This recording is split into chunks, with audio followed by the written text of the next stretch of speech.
superhero fatigue, the concept of that is something that I personally disagree with. Now, right now, they're not marketing Aquaman 2 because they know it's going to flop. And they've had the worst string of flops ever. You know, Flash, I was surprised bombed. I never thought that would bomb.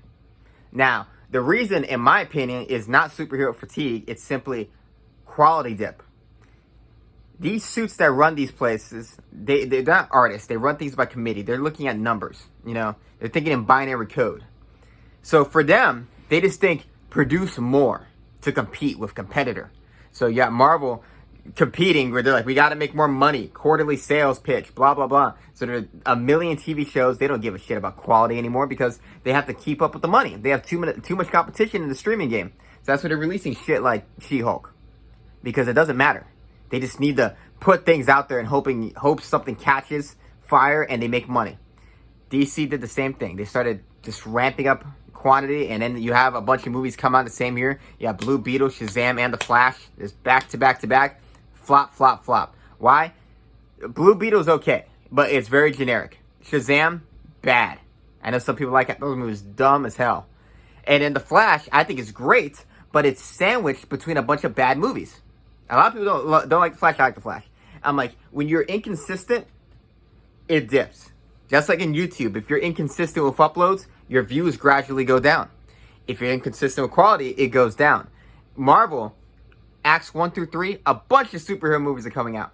And people are ramping up how much to go see them, and they're building and building and building because there's a great 3 acts. Waiting for that 350-something million opening of Avengers Endgame. Why? Because quality. That's when they were good at making things good. That's a lot of superhero movies, and people weren't tired of it because they were good. And then they lost their way. You know, Phase 4 happened. They don't have a Thanos anymore. They don't have a structure. They're just meandering. And then Phase 5 happens. They're like, Ant-Man Quantumania. Disconnected from Guardians of the Galaxy. I'm like, these things have no through line. And because of that, because you train people to have this through line with Thanos and Loki, you just dipped in quality. And you just started producing TV shows after TV shows and fucking movie and TV shows. So much of it, I'm like, quality is how these people think. Or quantity is how these people think. So that's what I think it is. I don't believe in superhero fatigue. I really do think it's just quality fatigue. It's just mediocrity or bad, and people get sick and tired of it. CGI looks bad too, and he used to look great. Look at old Iron Man, how real he looked.